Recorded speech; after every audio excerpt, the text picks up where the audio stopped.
오늘 하나님의 말씀은 신약성경 308페이지 갈라디아서 5장 16절로 26절까지 말씀입니다. 본문을 한번 읽고 말씀을 들으시면 감사하겠습니다. 이 시간 예배드리는 여러분에게 하나님께서 하늘문을 여시고 큰 은혜와 축복을 내려주시기를 주님의 이름으로 축원합니다. 오늘은 화평하게 하는 자는 복이 있습니다. 이런 제목으로 함께 은혜를 나누겠습니다.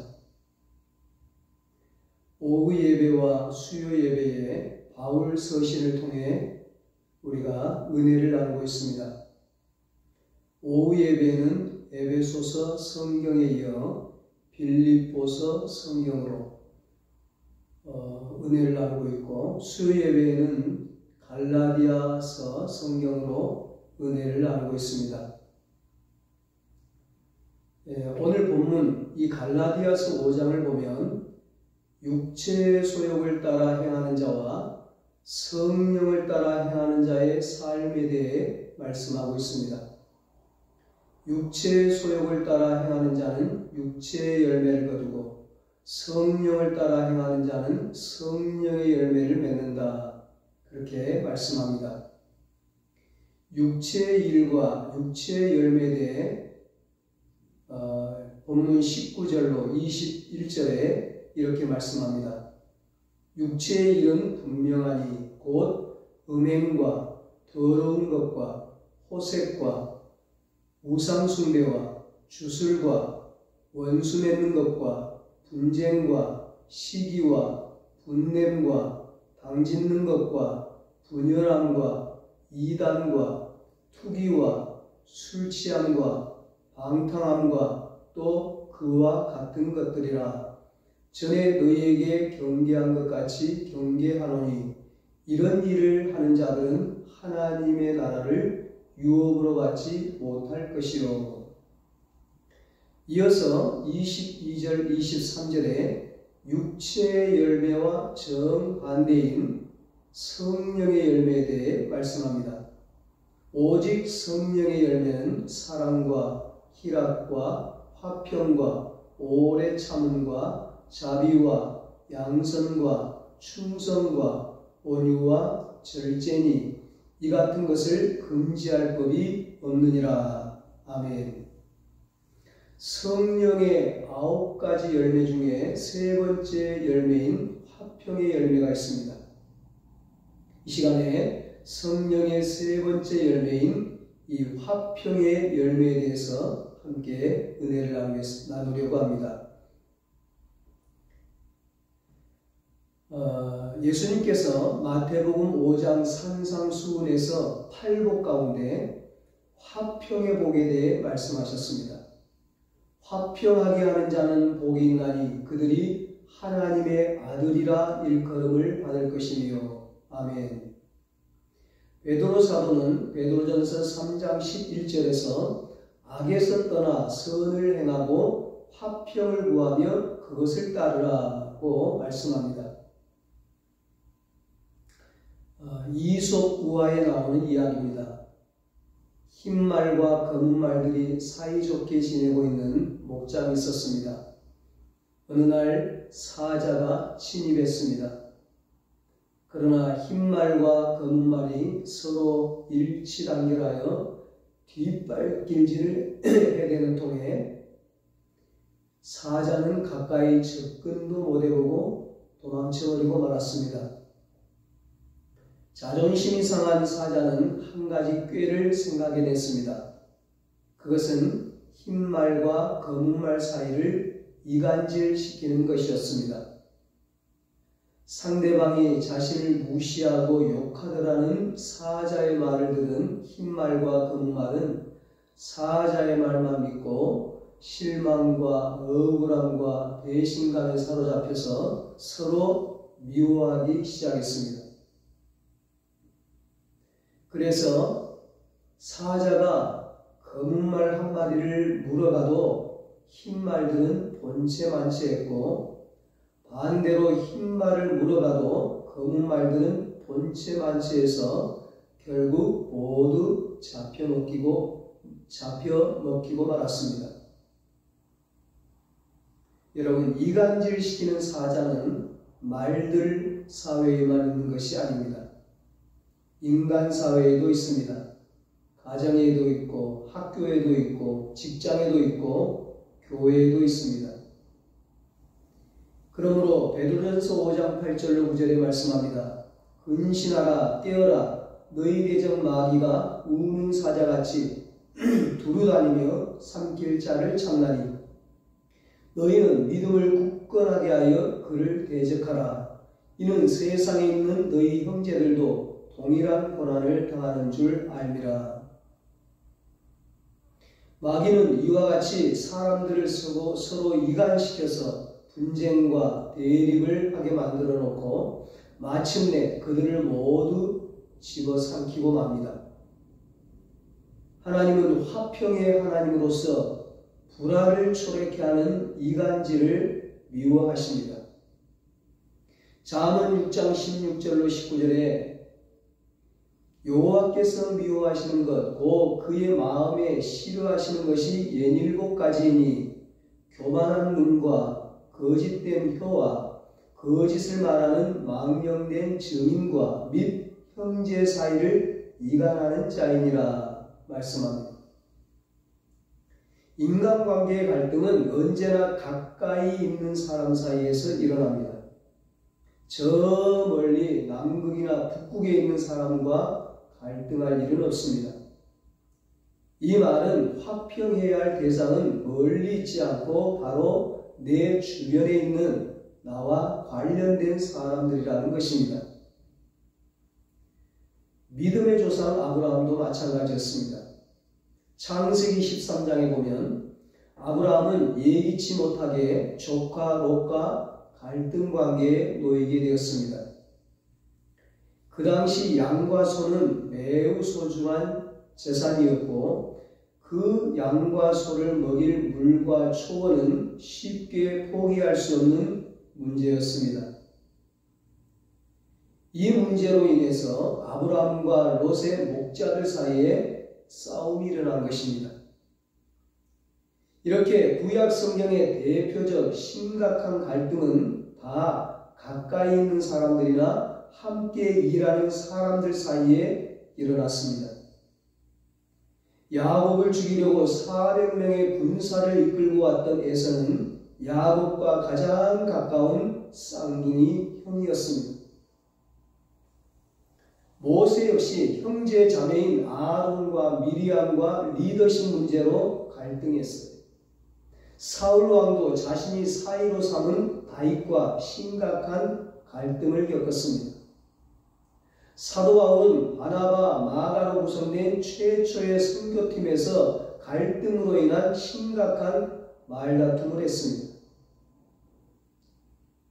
결혼한 부부 간에도 갈등이 있고 부모와 자녀 사이에도 갈등이 있으며 함께 주님을 섬기는 공동체 안에서도 갈등이 있습니다. 왜 이렇게 가까운 사람들 사이에 갈등이 생기는 것일까요? 원인은 여러 가지가 있지만 그 갈등의 중심에는 사탄의 유혹이 있습니다. 사탄은 선악과 사건 이후 아담과 하와를 갈등하게 하고 그들의 불행을 보게 되었습니다. 불화하게 하면 불행해지는구나. 이것을 경험한 거죠. 마귀가, 사탄이. 그때부터 사탄은 부부 사이에 갈등을 일으키고 부모 자녀 사이, 친구 사이, 이웃 사이, 심지어 믿음의 형제 자매끼리도 서로 갈등하게 만들었습니다. 우리는 다른 사람들에게는 예의를 갖추고 말도 조심하며 잘 지내면서 가까이 있는 사람들끼리는 화평하지 못합니다. 멀리 지내는 사람과는 감정을 주고받을 일이 없기 때문입니다. 곁에 있는 사람에게는 다 알아서 해주겠거니 하며 기대하다가 더 실망하고 내가 해야 할 도리는 안 하면서 권리만 주장하고 자신이 하고 싶은 대로 말하고 행동하다가 상대방에게 상처를 입히기도 합니다. 그렇다면 이런 인간관계에서의 갈등을 어떻게 해결할 수 있을까요? 사탄이 일으키는 이 갈등은 성령의 능력인 화평으로만 해결될 수 있습니다. 갈등이 일어날지라도 그것을 해결하고 화평을 찾는 노력이 필요합니다. 우리는 하나님의 화평을 보여주는 사람들로서 사명감을 갖고 갈등을 해결하려는 노력과 지혜를 발휘해야 합니다. 그러기 위해서는 성령을 따라 살아야 합니다. 성령으로 충만해야 합니다. 성령을 따라 살 때, 성령 충만할 때 자연스럽게 성령의 열매를 맺게 됩니다. 오직 성령의 열매는 사랑과 희락과 화평과 오래 참음과 자비와 양선과 충성과 온유와 절제니 이 같은 것을 금지할 법이 없느니라. 아멘. 인간관계는 유리그릇과 같아서 조금만 잘못해도 깨져버립니다. 우정을 쌓는 데는 수십 년이 걸리지만 그것을 무너뜨리는 데는 1분이면 족합니다. 가족들끼리도 말 한마디, 단어 하나 때문에 연락을 두절하고 안 보고 삽니다. 그러나 하나님의 자녀라면 마귀의 흉계에 대적하여 능히 세상을 화평케 하는 자가 되어 정성을 다해서 관계가 깨어지지 않도록 노력해야 합니다. 잠언 17장 1절에 마른 떡 한 조각만 있고도 화목하는 것이 제육이 집에 가득하고도 다투는 것보다 나으니라 말씀했습니다. 마른 떡 한 조각으로도 한 조각만 가지고 화목한 것이 고기가 집에 가득하고도 다투는 것보다 낫다는 것. 로마서 12장 18절에도 할 수 있거든 너희로서는 모든 사람과 더불어 화목하라 말씀합니다. 가깝고도 사랑하는 사람들이 서로 부딪히며 갈등을 일으키는 이유는 무엇일까요? 무엇 때문에 서로 갈등하고 서로 싸우는 것일까요? 첫 번째 이유는 재산과 물질 때문입니다. 아브라함과 롯의 갈등도 많은 재산 때문에 비롯되었습니다.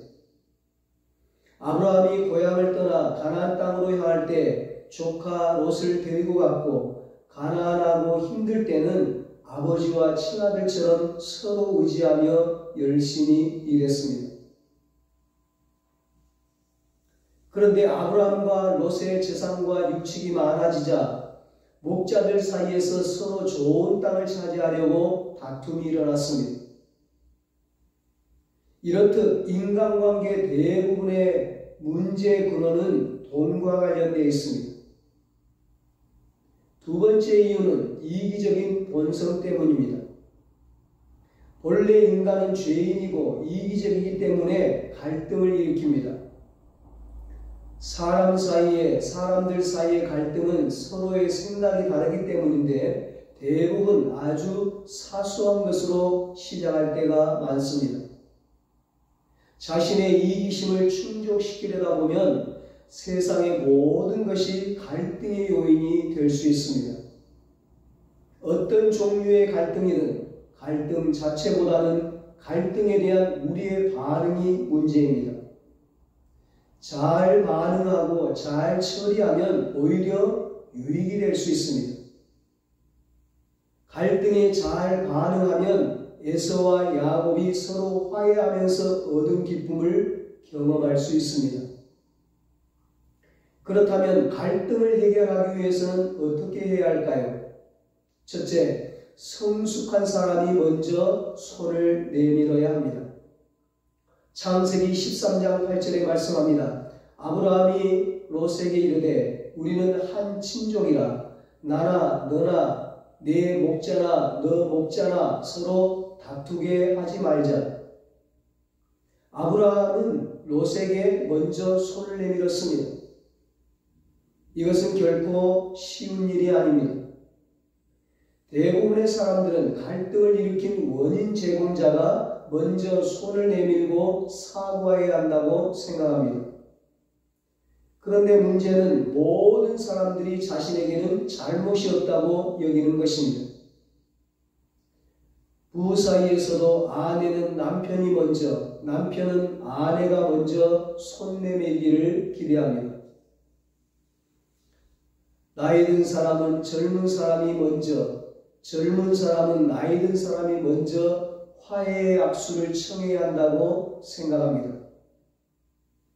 아브라함은 갈등을 일으킨 원인 제공자도 아니고 연장자임에도 불구하고 먼저 손을 내밀며 화평을 청했습니다.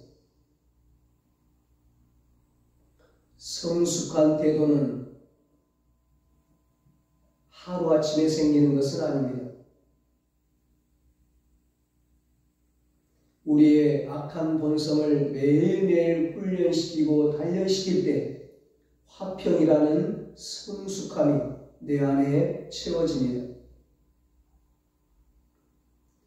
갈등을 해결하기 위해서는 둘째, 나를 희생하는 선택을 해야 합니다. 성령의 사람은 자기의 기쁨을 위해서가 아니라 하나님의 기쁨과 다른 사람의 기쁨을 위해서 선택함으로 덕을 세워가고 갈등을 해소하여 화평을 만들어가는 것입니다. 아브라함은 롯에게 너가 좌하면 내가 우하고 너가 우하면 나는 좌하리라 그러면서 조카인 롯에게 먼저 선택권을 주며 양보했습니다. 창세기 13장 9절에 말씀합니다. 너 앞에 온 땅이 있지 아니하냐 나를 떠나가라. 너가 좌하면 나는 우하고 너가 우하면 나는 좌하리라. 화평의 성품을 지닌 사람은 자신의 유익을 위한 쪽으로 선택하지 않습니다. 나보다 미성숙하고 약한 자를 위해 내 것을 포기하고 그의 약점을 채워주고 실수나 허물을 덮어주며 미성숙한 자와 더불어 기쁨을 누립니다. 이렇게 화평을 이루면 하나님이 기뻐하시고 복을 주십니다. 창세기 26장에 보면 아브라함의 아들 이삭이 흉년 때 블레셋 그랄 땅에서 우물을 팠을 때 블레셋 사람들이 시기가 나서 다 메어버립니다. 그들이 먼저 공격하고 갈등을 일으키고 불화하게 하고 시비를 걸어왔습니다. 계속해서 다투려고 하고 분쟁하려고 하고 싸우려고 하는 것입니다. 그때 이삭은 그들과 시비하지 않았습니다. 그들을 욕하지도 않고 그들과 다투거나 싸우지도 않았습니다. 끝까지 그들과 불화하지 않고 다른 곳에서 우물을 팠습니다. 하나님은 그런 이삭에게 복을 주셨습니다. 다른 곳에서 우물을 팠는데 파는 곳마다 물이 나옵니다. 그해 농사를 지었는데 흉년의 때에 100배나 복을 받고 창대하고 왕성하게 되었습니다. 그러자 우물을 메우며 시비를 걸고 싸움을 걸었던 그들이 이삭에게 와서 화해하자고 합니다. 다투지 말고 좋게 평화하며 지내자고 합니다. 그러면서 뭐라고 합니까? 뭐라고 말합니까? 여호와께서 너와 함께 하신 여호와께서 너와 함께 계심을 우리가 보았다는 거예요. 너는 여호와께 복을 받은 자라는 것입니다. 창세기 26장 28절 29절입니다. 그들이 이르되 여호와께서 너와 함께 계심을 우리가 분명히 보았으므로 우리의 사이 곧 우리와 너 사이에 맹세하여 너와 계약을 맺으리라 말하였느니라. 너는 우리를 해하지 말라. 이는 우리가 너를 범하지 아니하고 선한 일만 너에게 행하여 너가 평안히 가게 하였음이니라. 이제 너는 여호와께 복을 받은 자니라. 화평과 평화를 추구했던 이삭이 결국 승리하게 된 것입니다. 갈등을 해결하기 위해서는 셋째, 눈에 보이는 현재 유익만 생각하지 말고 하나님의 뜻을 먼저 구해야 합니다. 롯은 눈으로 보고 좋은 땅, 즉 돈과 편리함을 선택했습니다. 그러나 그가 선택한 땅은 쾌락을 추구하는 화려하고 퇴폐적 인간 문화의 한복판인 소돔과 고모라였습니다. 결국 가족의 도덕과 윤리와 신앙이 무너지면서 그의 가정과 그의 가문과 그가 살고 있던 도시와 나라가 멸망하고 말았습니다. 아브라함과 롯의 이야기는 창세기 13장에서 19장까지 쭉 기록되어 있습니다. 화평하는 자는 먼저 하나님의 뜻을 구하고 눈에 보이지 않는 것까지 고려해야 합니다. 영원한 내일을 예비하는 것입니다. 롯을 떠나보낸 후 아브라함은 외롭고 쓸쓸했을 것입니다. 어쩌면 아브라함의 선택은 고통일 수 있었습니다. 그러나 하나님의 백성으로서 화평을 만들어가는 위대한 선택이었습니다.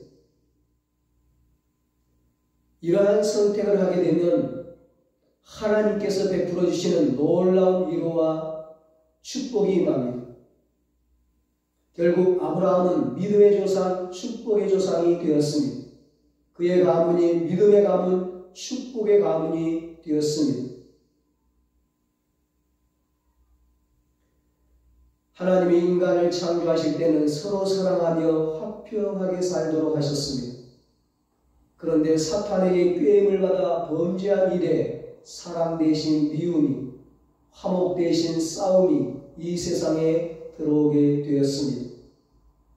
하나님은 우리에게 화평하라고 부탁하셨을 뿐만 아니라 화목하게 하는 사명을 감당하라고 말씀하셨습니다. 마가복음 9장 50절에 말씀합니다. 소금은 좋은 것이로되 만일 소금이 그 맛을 잃으면 무엇으로 이를 짜게 하리요. 너희 속에 소금을 두고 서로 화목하라 하시니라. 로마서 12장 18절에 말씀합니다. 할 수 있거든 너희로서는 서로 모든 사람과 더불어 화목하라.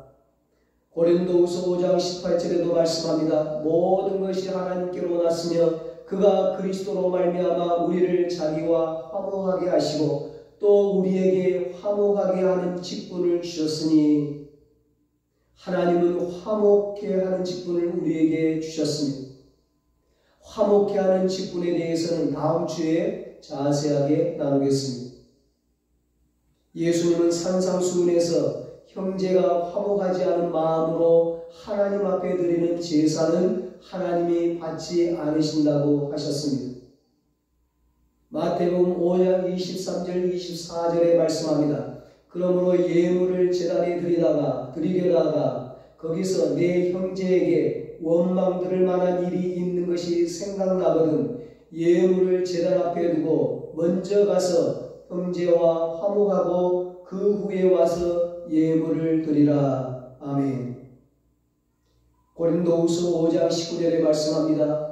곧 하나님께서 그리스도 안에 계시사 세상을 자기와 화목하게 하시며 그들의 죄를 그들에게 돌리지 아니하시고 화목하게 하는 말씀을 우리에게 부탁하셨느니라. 아멘. 안타깝게도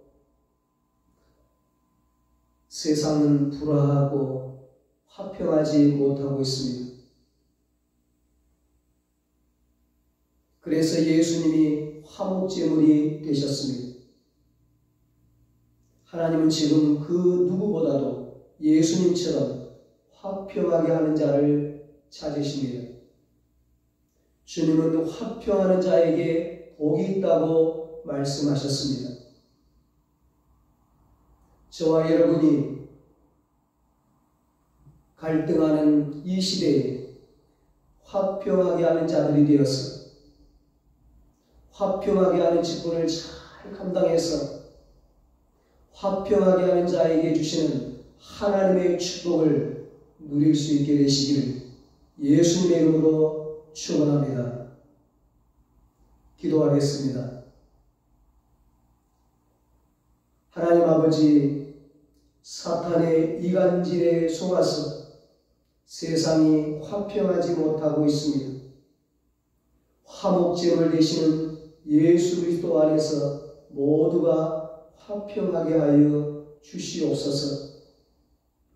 예수님을 믿는 우리가 성령으로 살고 성령 충만해서 화평의 열매를 맺게 하여 주시옵소서. 우리 은성교회 모든 가족들이 예수님처럼 화평하게 하는 자들이 되어서 화평하는 자에게 주시는 하나님의 축복을 누리게 하여 주시옵소서. 이제는 우리 주 예수 그리스도의 무한하신 은혜와 하나님 아버지의 사랑하심과 성령님의 위로와 교통하심, 화평하게 하는 자에게 주시는 하나님의 축복을 누리기로 다짐하는 사랑하는 모든 성도들과 저들의 가정과 자녀들과 사업과 직장 위에 이제로부터 영원토록 함께 있을지어다. 아멘.